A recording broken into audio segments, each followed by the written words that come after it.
Welcome to Human Monsters and Part 5 of the Chad and Lori Daybell murders. Brandon was back on the stand. He was questioned by Wood. Wood was intent on learning about the shooting incident and the Jeep that was involved. Brandon recognized the Jeep.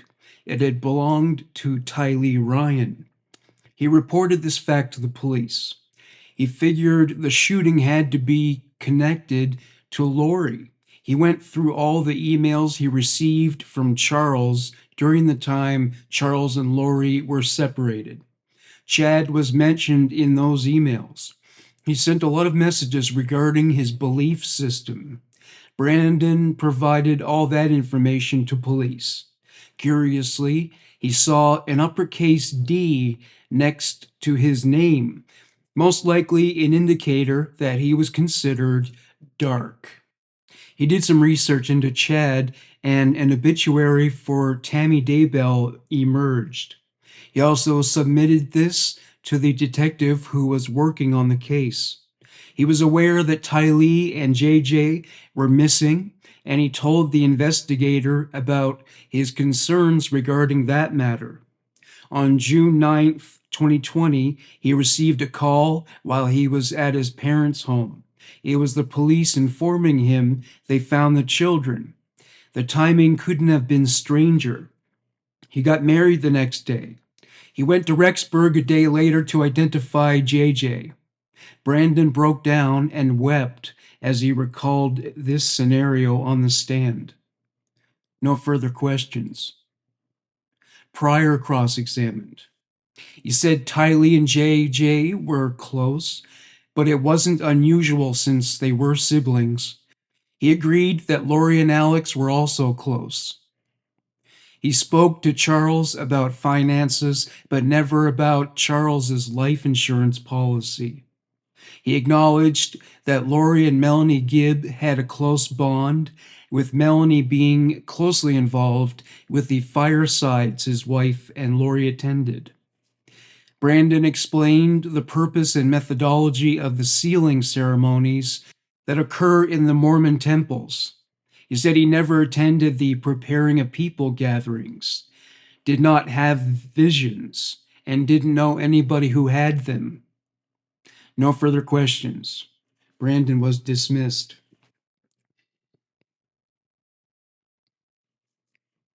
The next witness called to the stand was Officer Ryan Pillar of the Gilbert Police Department.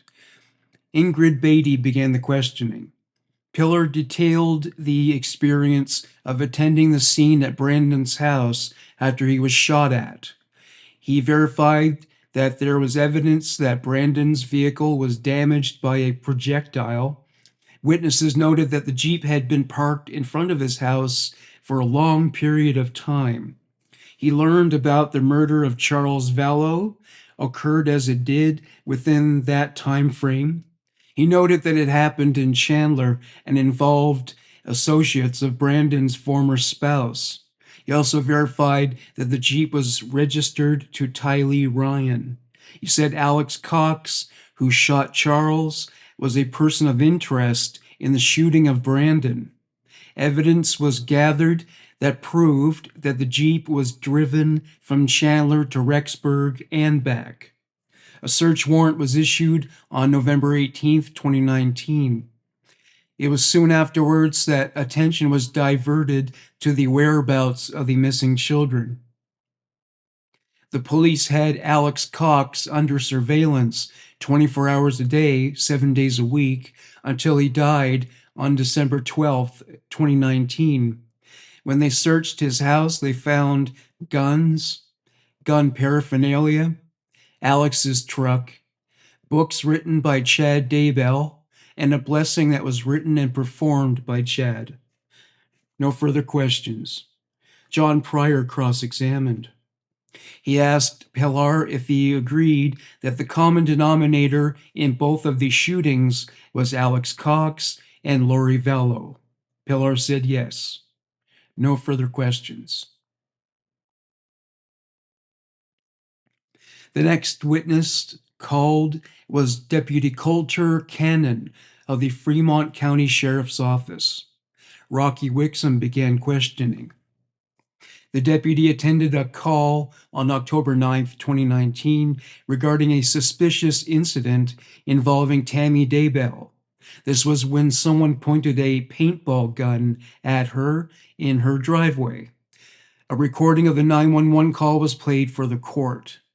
The first call was made by one Joseph Murray, telling the dispatcher that his mother-in-law had gotten home just minutes ago, and she told him a man wearing a ski mask approached her with a paintball gun threateningly. When the man ran off, he went behind her home. Background noise affected the quality of the audio, and the dispatcher told him she would send an officer to the scene. The next call was from Tammy Daybell, who recounted the same events and said the man took off around the back of her house after she called for her husband. She said the man had a rifle, but nothing came out when he pulled the trigger. Cannon said he arrived at her house soon afterwards. The court broke for lunch. When Cannon continued his testimony, he said Chad Daybell was present at the house, but he didn't speak with him. There was no gun-related debris lying around. He returned another time, but there was still no evidence of that kind. No further questions. He was questioned by Pryor. Cannon said he was asked to inject more detail into his report on the incident. There was a discrepancy in the time the 911 call was made and his arrival at the scene. Pryor accused him of changing his report to offer up a better description of Alex Cox. No further questions. Wixom redirected. He noted that the discrepancy in the report might be because of the time he was dispatched. When he responded, Tammy was documented as calling 911 afterwards.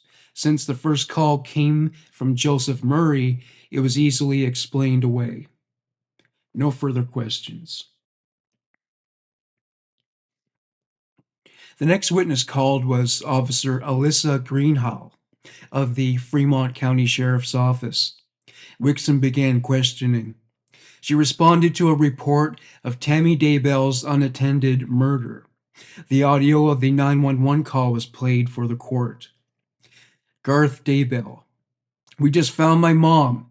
She's on the ground, frozen, stiff, and I don't know. Chad. I'm Chad, the husband. She's clearly dead. Chad was crying audibly. The call was made around 6 a.m. Chad put on a dramatic display of being distraught for the court's benefit. Pryor put his hand on his shoulder. Chad wiped his eyes with a Kleenex. When the police arrived at the property, it was Garth who let them in. Chad joined them in the living room. Several other people arrived later, among them the coroner, deputy coroner, and relatives. Greenhall asked to see Tammy. She went to the bedroom where the body was kept.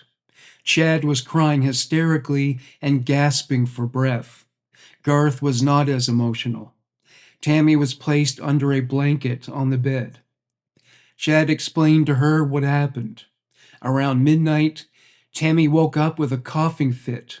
At one point, she vomited on the bedroom floor.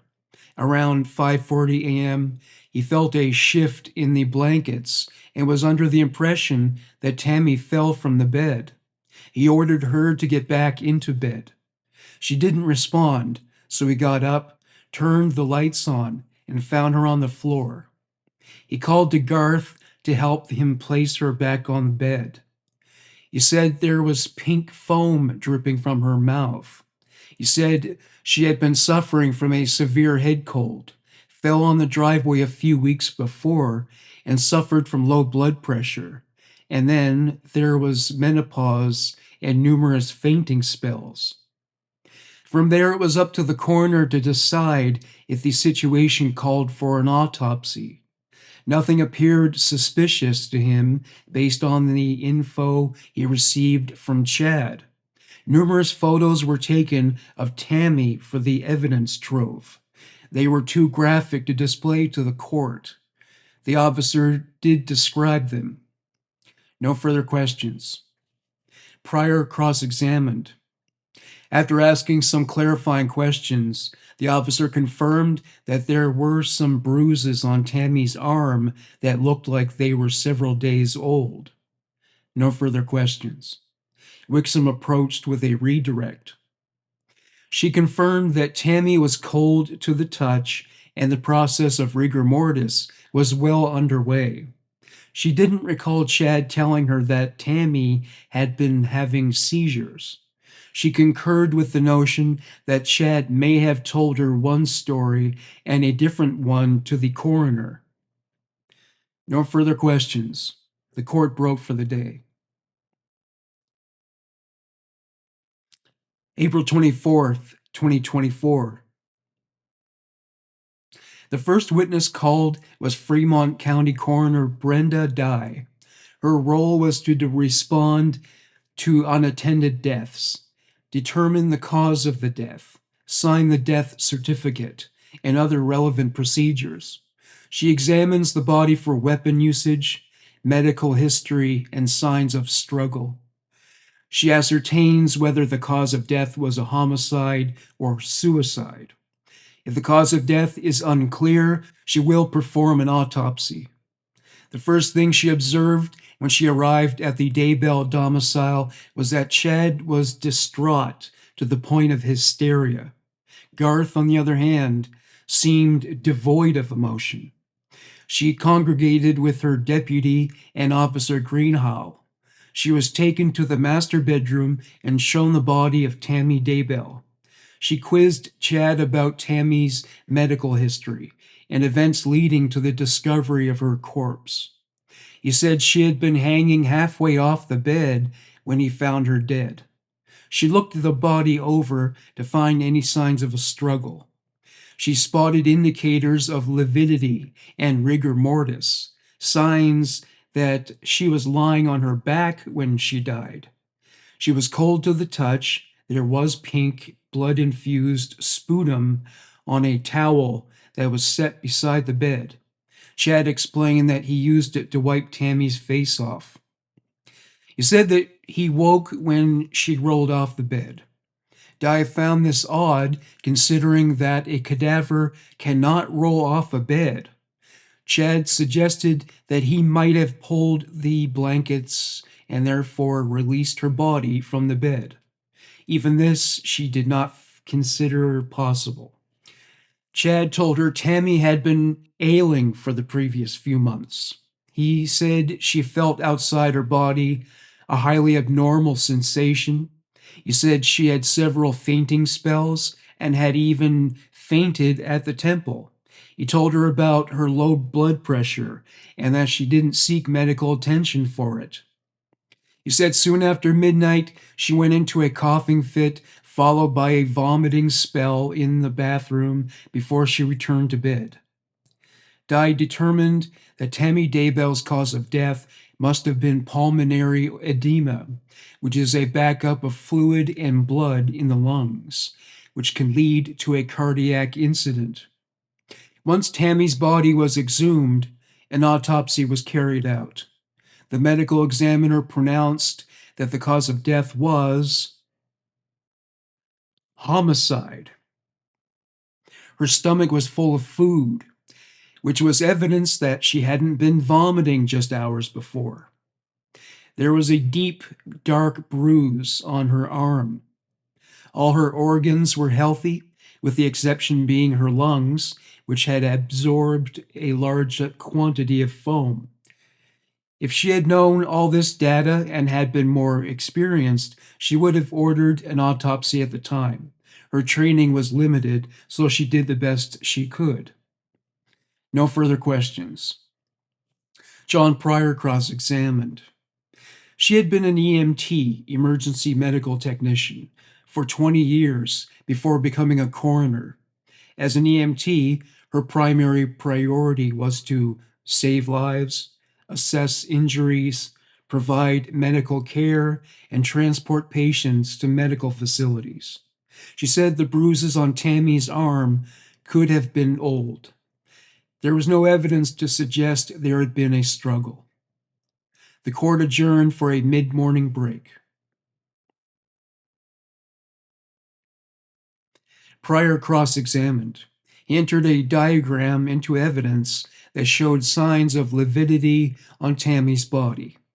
Tinged foam and old bruising were also placed on the diagram.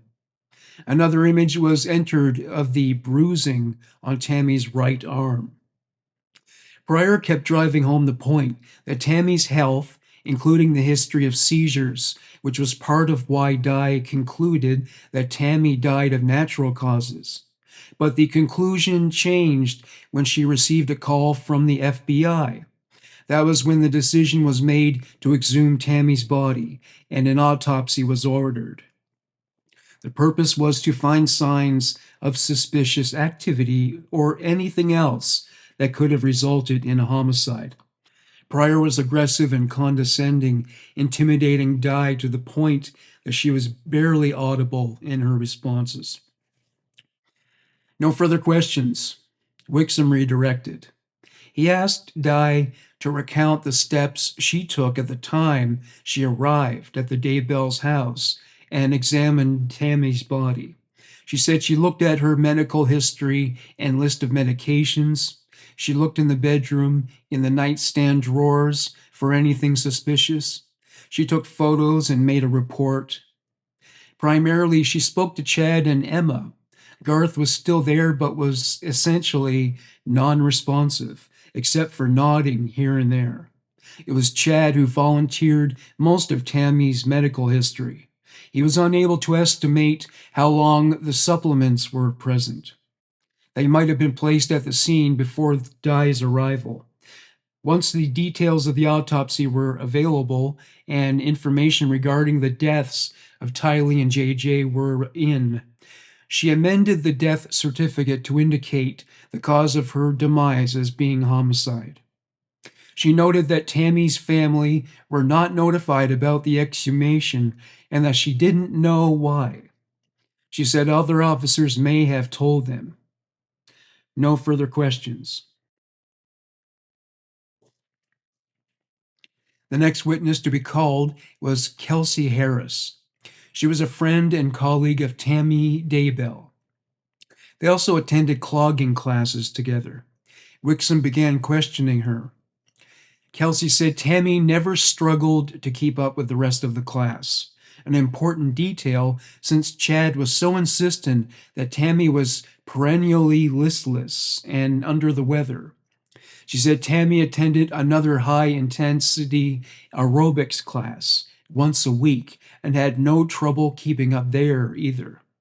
No further questions. Pryor began cross-examining. He pointed out that she would have no way of knowing if Tammy struggled or not in the other class since Harris wasn't there. She agreed with this assessment, but made the point because she knew Tammy to be very physically fit. No further questions. Wixom had a redirect. Harris emphasized again that she knew Tammy to be in tip-top shape. No further questions. The next witness was Shanna Miller, who worked at Central Elementary School in Sugar City for over 30 years.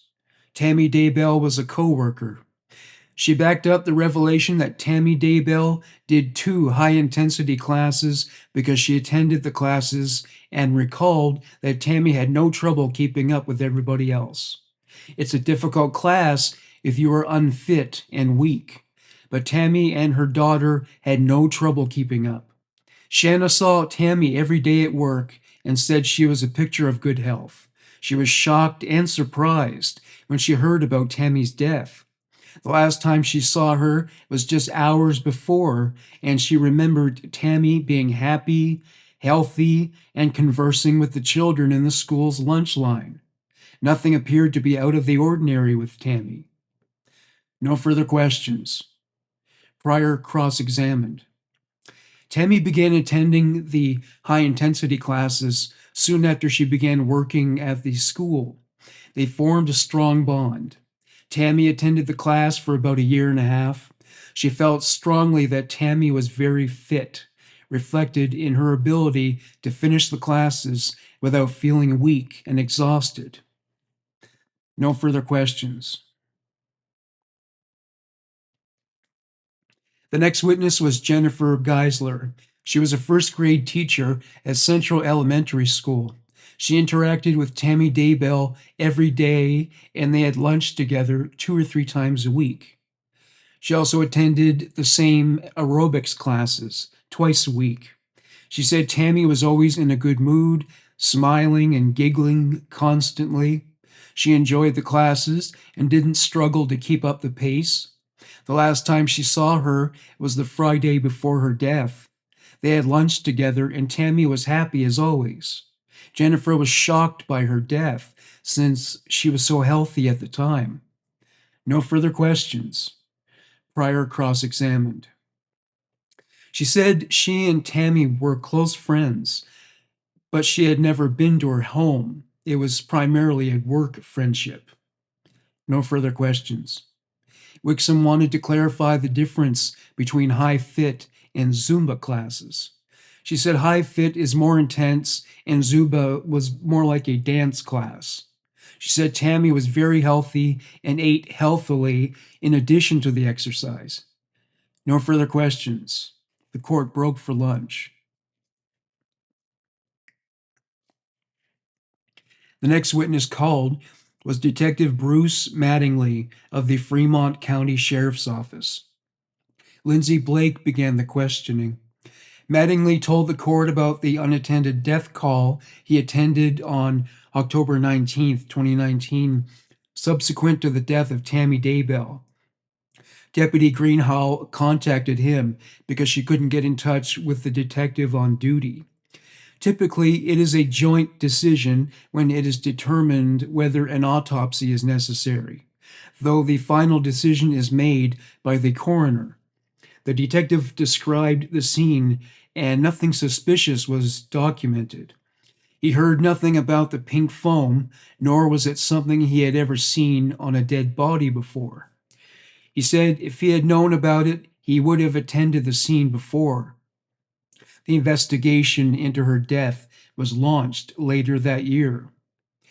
They learned about the other relevant details later, like the missing children, the shooting of Brandon Boudreaux, and the death of Charles Vallow. They had a look at Tammy's medical history, but found nothing noteworthy. Chad told them she was dizzy, feeling faint, and was slowing down. This was not documented in her medical records. Emma also said her mother was slowing down, but Emma would not speak to Mattingly. Throughout the investigation, he found out Tammy had 2 life insurance policies. In the paperwork Chad filled out while applying for the payouts, it asked when Tammy's health fell into decline, and he indicated that it was the day before she perished. Yeah, nothing fishy about that. Mattingly obtained a warrant for Fitbit so he could look into her health status. He was especially keen to learn about her heart rate and sleep patterns as a means to narrow down an approximate time of death. The Fitbit was not found on the property, yet she usually wore one. Regardless, a slide containing Tammy's Fitbit account was entered into evidence. The last sync date was the day after her death, but the device was never found. They could not get a hold of the heart rate information, and the sleep pattern records were sparsely kept. Her monthly step count was more than average up to the month she died. She was a very active woman, and there were no signs she was slowing down. There were no records of seizures, low blood pressure, or fainting spells. None of Chad's claims regarding her health could be verified. The last document entered was the life insurance policy worth $300,000. The other one was valued at $130,000. Both were paid out to Chad Daybell. No further questions. Pryor cross-examined. He asked about Mattingly's attempts to speak with Emma Daybell, and he wanted times and dates. Mattingly said he would have to consult his notes, which he hadn't brought to the court. Emma and her husband, Joseph Murray, refused to talk to him, but the detective hasn't documented any dates in his notes. He approached her after school and even made an audio recording, but only her refusal was recorded. He was unable to speak with Garth, Mark, Leah, or Seth. Pryor asserted his conjecture that Tammy was anemic and it couldn't be cured. The detective did not know if this theory could be substantiated with facts. Pryor said no effort was invested in speaking to Garth. Mattingly said he didn't know if there was truth to that. Pryor asked him who was wearing the Fitbit. He wanted to know if it might be Emma. The detective said he didn't know. No further questions. Blake had a redirect.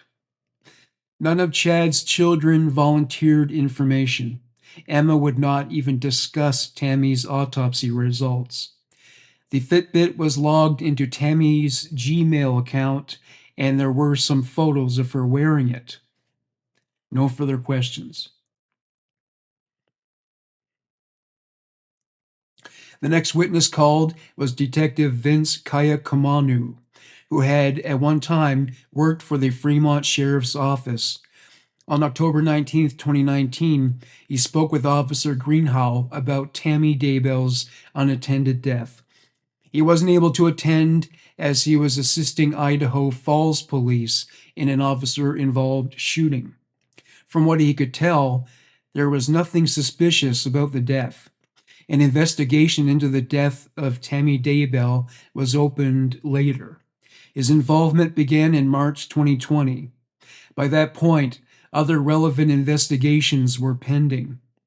Those regarding the missing children, the deaths of Charles Vallow, and the shooting of Brandon Boudreaux. His primary focus was on Tammy's case, but he provided some assistance in searching for the children. He also looked into the incident where someone pointed a gun at Tammy in her driveway. The 911 calls were played for the court again. A firearm was seized from Alex Cox's apartment, and it bore a resemblance to a paintball gun, but it was, in fact, a rifle. The court broke for the day. April 25th, 2024. Several motions were passed before the jury came in.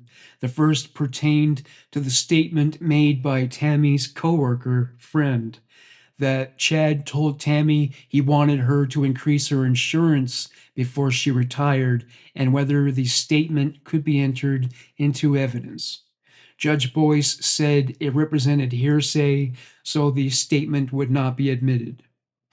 The second statement regarded an occasion when Tammy told a coworker friend that Chad called her a zombie. It could not be admitted because there was no law that would enable it. The third motion was about a coworker friend of Tammy's saying that Tammy told her she had never felt better in her life. That statement was entered into evidence. The jury was brought in. Detective Kaya Kamanu took the stand. Blake questioned him. A slide was presented containing Alex Cox's Google searches. One of them regarded shooting drop, the day before Tammy was threatened with a gun. The next day he wrote AR uppers, which are attachments for an AR-type rifle. He searched for information on how an AR rifle functions in cold weather. The detective conducted a search on the temperature of the day of the attempted shooting. It was 26 degrees Fahrenheit or minus 3 degrees Celsius.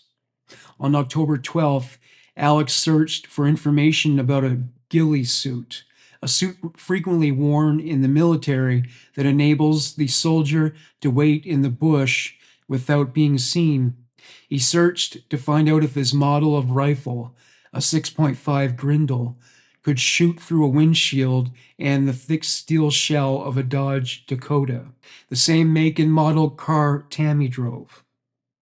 There were records from a shooting range Alex had been to. He didn't sign in using his real name, but as the name on his number plate. His financial records indicated he went there 5 times between October 7th and the 15th. Tammy's phone records were entered. On October 13th, she sent an email to her son Mark. It went as follows. Well, on the same day I was coming home from clogging, it was about 9:15 p.m., and I backed into the front driveway. I was getting some items out of the back seat. We had made freezer meals at a nurturement night in my clogging shoes. I realized someone was by the back of the car. I looked up, thinking it was Dad or Garth to help me carry stuff in. But nope, it was a guy dressed in black with a ski mask on, pointing a rifle at me. I think I was a bit in shock because I just said, "What do you think you're doing?" Then I noticed the rifle was actually a paintball gun. It had a hopper on the top. The guy started pulling the trigger, and I could just hear the clicking, whooshing sound of an empty paintball gun. He stayed standing by the back of the car, just pulling the trigger while pointing the gun at me. For some reason, I just kept asking him what he thought he was doing. At that point, I was actually more annoyed than scared because he was standing between me and the door, and he didn't step towards me or even say anything. The scary part came after, when my brain thought of things that could have happened. The thought crossed my mind to hit him with my clogging shoes. But first, I looked towards the house and yelled, "Chad!" The guy ran around the north side of the house. I ran into the house and got Dad and Garth. They looked outside, but they couldn't find him. We called the police and reported it. They suspect it was a bipolar teenager who lives down the street and walks around a lot. But Matt Price has an even better theory. She went on to tell Mark she didn't go to Zumba the next evening because she didn't want to be out alone at night. A photo of Alex's rifle was displayed. The detective pointed at what could have been mistaken for a hopper. On October 9th, a device whose ownership was ascribed to Alex was found close to the Daybell house around 5 p.m. Geofence data gathered indicated that Alex was close to the Daybell residence as well as the Salem church on the day of the attempted shooting. Alex's device was found to be close to the church from around 10:05 p.m. to 10:45 p.m. on the day that Tammy died. The church was 2.6 miles away from the Daybell home. Garth was the last person to see Tammy alive besides Chad. He had been at work and finished around 1 a.m. No monitoring device was ascribed to Chad Daybell's movements on the night of Tammy's death. There was a device monitoring Alex Cox in the area.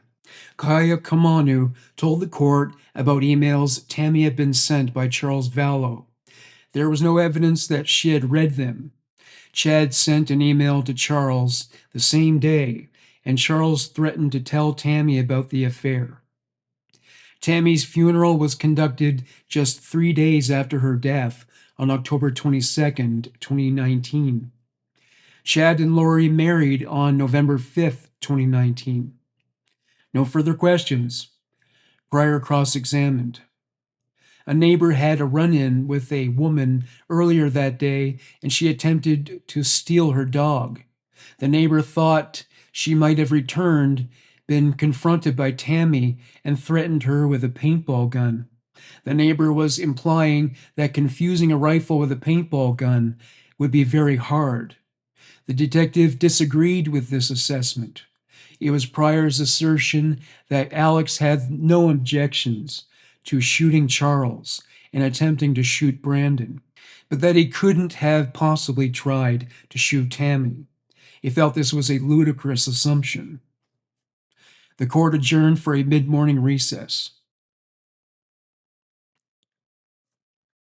When they returned, they delved back into the subject of Tammy's email to Mark.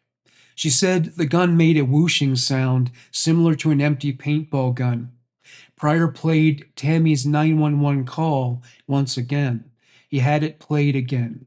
He was forcefully driving home the point that it had to be a paintball gun. The detective would not budge from his position. He said Tammy told him someone had a rifle pointed at her. Pryor said he will allow the jury to decide for themselves. Pryor displayed a photo of a paintball gun with a hopper.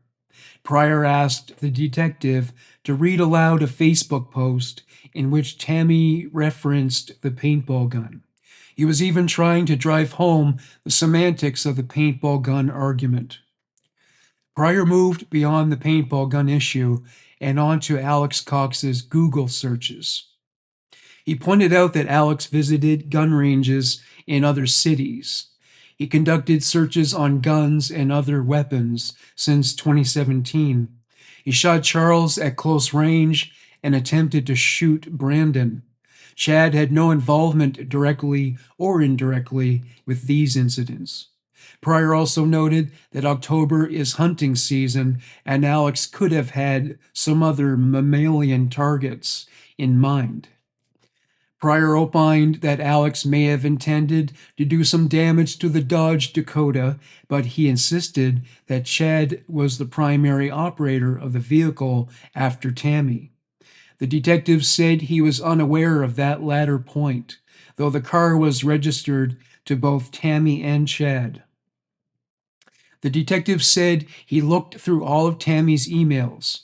In the exchanges between the children, the subject of light and dark spirits emerged. It turned out Chad also used Tammy's email address for some of these missives. Chad claimed to have cleared a dark spirit from one of his children. Chad wrote that he and Tammy took note of a child in Sunday school who was a, quote, 4.2 dark.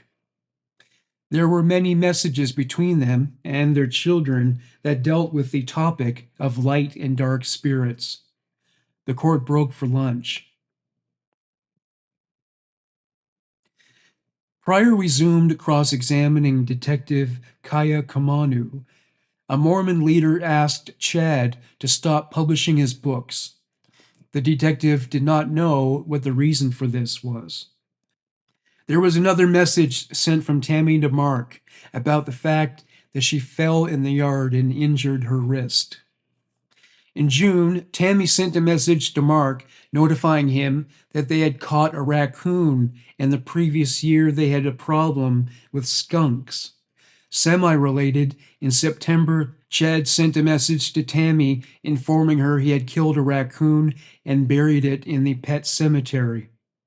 Pryor displayed a photo of Chad with a raccoon in a trap. 3 weeks before Tammy died, she was sick with the common cold. Tammy's father messaged Mark to tell him his mother visited her parents' home. It was unusual for Tammy to drive anywhere alone. No further questions. Blake redirected. A review of the previous evidence was undergone. She asked if the sound of a misfiring rifle could be comparable to the sound of a paintball gun. The detective said yes, though it depends on the source of the misfire.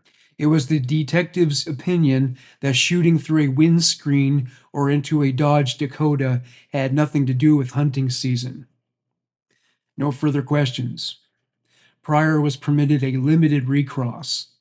He asked the detective if someone was going to shoot somebody at close range, wouldn't they find a pistol or shotgun to be more effective as a source of execution? The detective verified that a rifle can be used for that purpose at close range. Pryor said that if Alex planned on shooting through the same type of car the Daybells owned, somebody in the Daybell family must have been the target. The detective concurred. The detective also agreed that he had no reason to believe Chad had access to Alex's Gmail account. Hence, there was no evidence Chad was aware of what Alex was searching for. No further questions. The court took a mid afternoon break.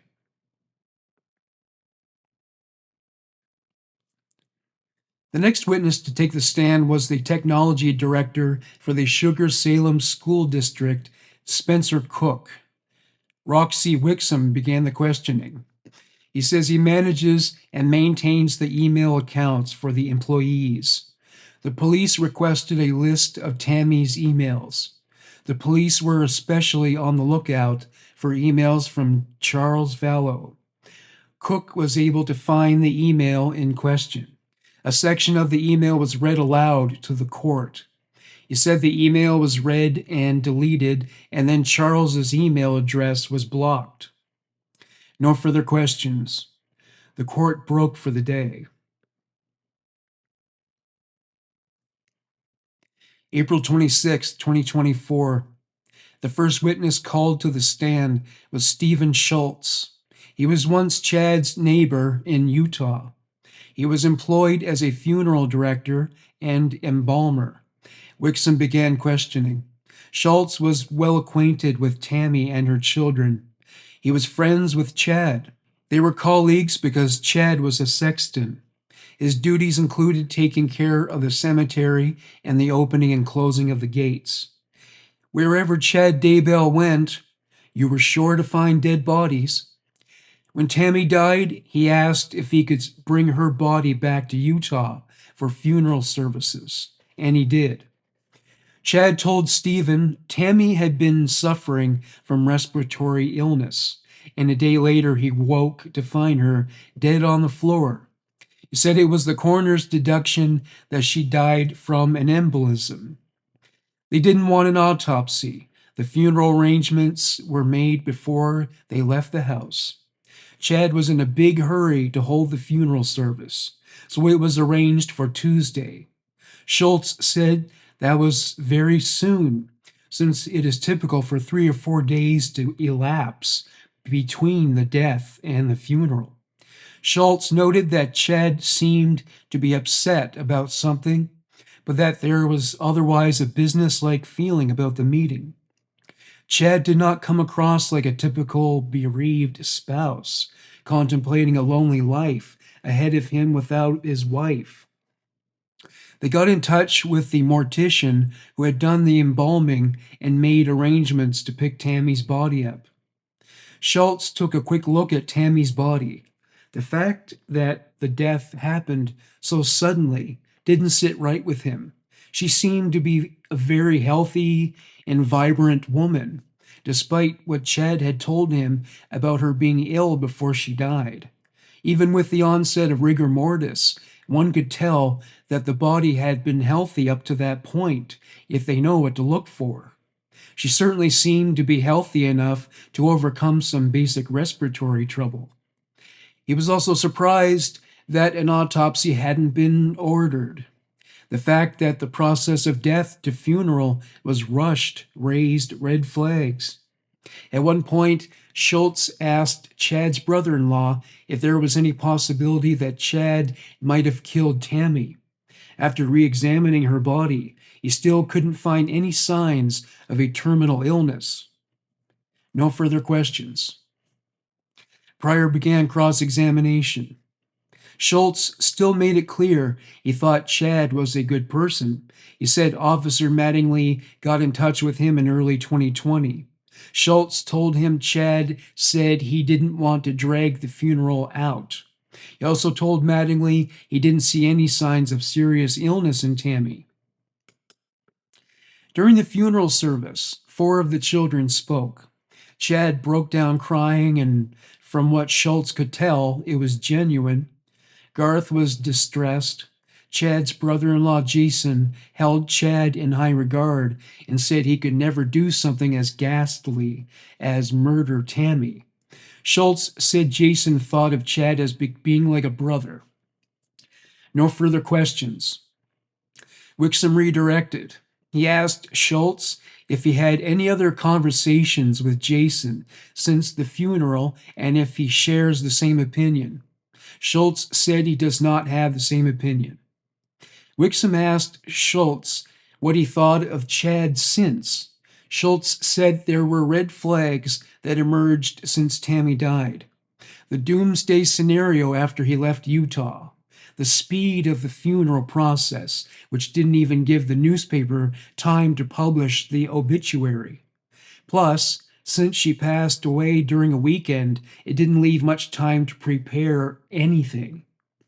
Chad wrote books about death and dying, so he wasn't squeamish about dead bodies by any means. No further questions. Pryor asked if being a writer of morbid fiction automatically rendered Chad comfortable with death. Schultz said that would depend on the individual. No further questions. The next witness called to the stand was Ron Arnold. Chad was his home teacher for 3.5 years. Ingrid Beatty began the questioning. On September 21st, 2019, he conducted a real estate showing for Chad. They met people there, among them David Warwick, Melanie Gibb, and Alex Cox. On October 19th, 2019, they received a call notifying them that Tammy passed away. They went to the Daybell home. Chad came across as distraught. The next week, he attended a service in Rexburg. He spoke to Chad, who said he wasn't going to be living at the house because he just didn't feel comfortable there. He said he was going to stay with a friend in Rexburg. Chad also mentioned that he was going to go to Hawaii to help a friend create a biography. Chad soon met up with Lori in Hawaii in early November. Ron met Lori there and discovered she and Chad were married. When he asked about children, Lori told him she had had 7 kids, but none of them lived at home with her. The next time he heard from Chad was in March 2020. He asked if they could get together. Arnold was changing a dress, and they met up, whereupon they drove around town. He asked Chad where the kids were. Lori was in jail, and a search for the missing children was underway. Chad was curious to know if he could build a second house on his lot. He felt it was necessary for him and Lori to have their own place to live. Chad said the kids were doing okay. It would all work out and everything would be fine. No further questions. Pryor cross-examined. Arnold said Chad asked him to show the property. Arnold suggested they put it off until the next day, but Chad said his friend was only available that day. Arnold showed him the property, albeit reluctantly. David Warwick said he was thinking of developing in that area. Arnold said he had never been in the Daybell house before Tammy's death. Pryor asked about the acreage of Chad's property. Arnold didn't know, but reminded Pryor that he knew because he purchased the property after Chad's arrest. Pryor asked the judge for a sidebar. The last comment by Arnold was considered to have no relevance and was considered disregarded.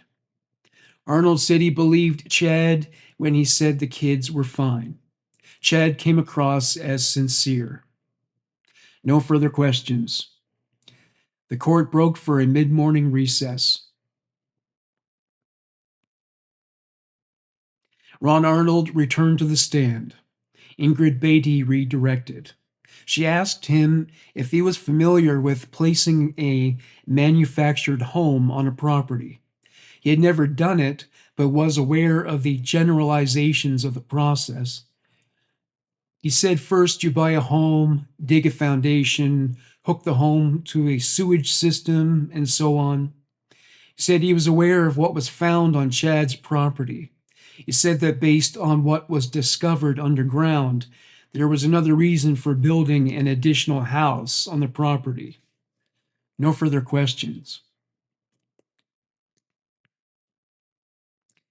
The next witness called to the stand was Whitney Arnold, Ron's wife.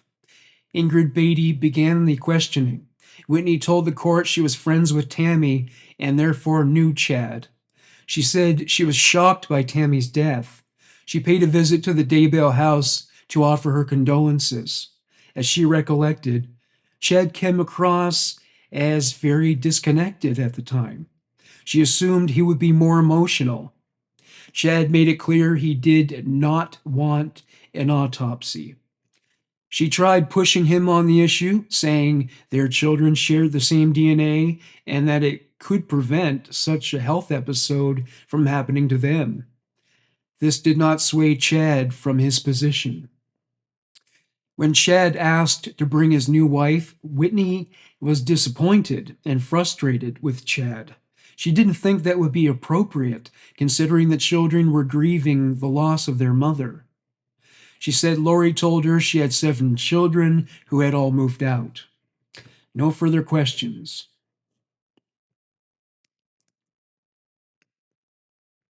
The next witness called was Craig Dennis Huff, a friend of Chad's. Ingrid Beatty began questioning. Huff attended the funeral service in Utah. During the service, both he and Chad broke down crying. Chad told him Tammy choked to death.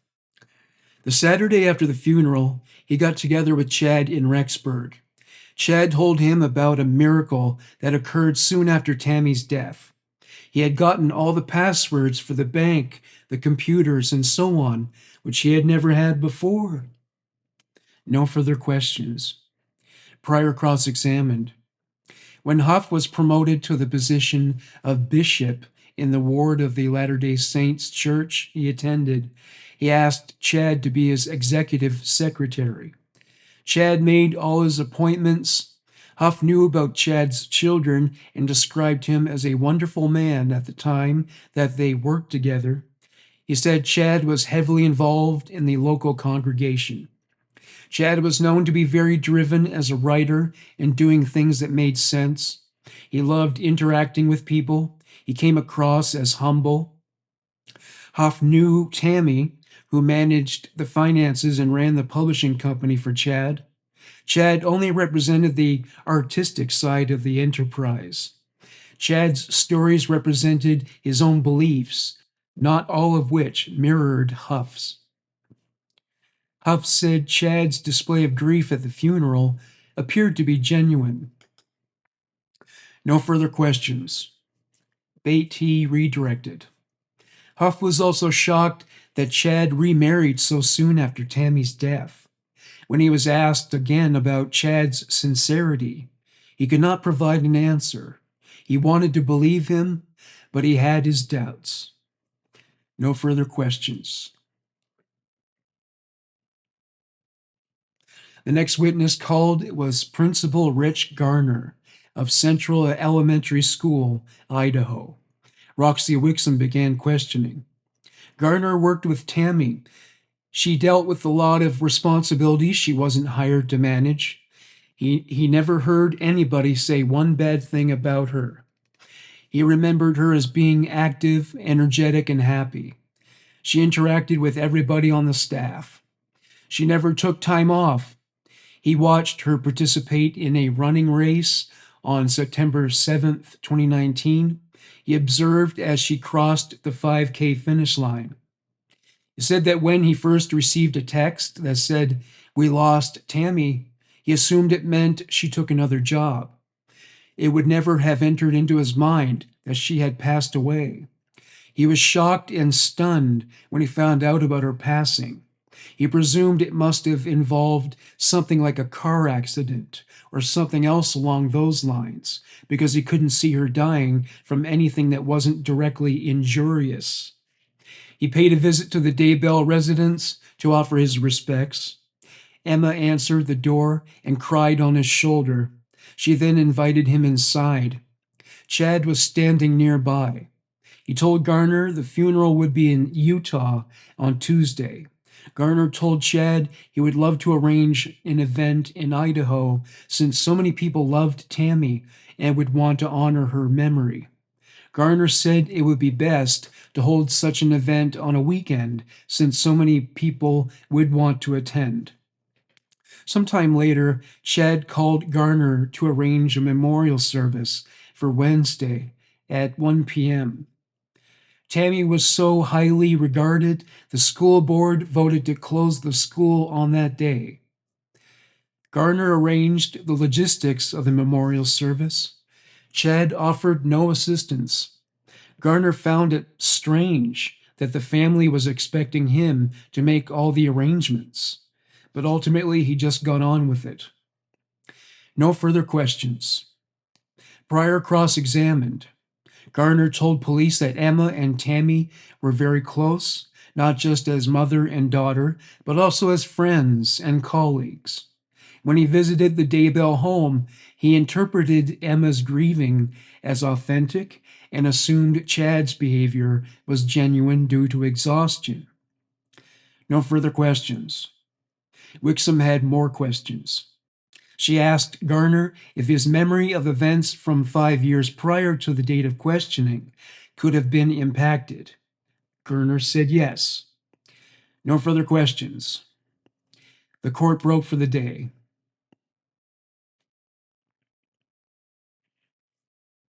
April 29th, 2024. The first witness to be questioned was FBI Special Agent Nick Balance. He testified remotely via audio stream. Ron Wood began questioning. Balance was a member of the CAST unit, or the Cellular Analyst Survey Team. The team specializes in using cell phone records in investigations. He explained how a cell tower works by constantly emitting radio frequency in a specific area. In a highly populated area, like a large city, cell phone companies provide overlapping coverage from tower to tower to prevent calls from being dropped. He used the analogy of sprinklers watering grass. If a sprinkler stops 10 feet short of the next sprinkler, the result will be dead grass, so overlapping becomes necessary to the grass's survival. After the bodies of Tylee and JJ were found in June 2020, he conducted a test to measure cell towers in Rexburg and St. Anthony. They are unable to pinpoint a precise location, just a general area. They were looking for devices that would be registered to an individual, but no one specific. He looked at numerous call records from multiple phones and Google location history and prepared a report based on his findings. A slide showing the locations of cell phone towers in the Rexburg area was displayed. It showed 7 phone numbers he investigated for the case. In that kind of scenario, a list of locations of interest is provided, which in this case included the burn pit in Chad's yard, the location of the children's corpses, Chad's house, Lori's home, Alex's home, Salem's Mormon Church, the Holiday Inn in Springville, Evergreen Cemetery, Wireless Revolution in Rexburg, BYU Idaho Library, Sportsman's Warehouse, and Marriott Residence Inn in Kansas City. The next slide showed a Google location history of Alex Cox's account between midnight and 5 a.m. on September 9th, 2019. There was another made at 7:20 a.m. on the day after Tylee was last seen alive. 2:42 a.m., Lori's apartment. 3:37 a.m., Lori's apartment. 4:37 a.m., Alex's apartment. 8:49 a.m., Alex's apartment. 9:15 a.m., a little south of Chad's property.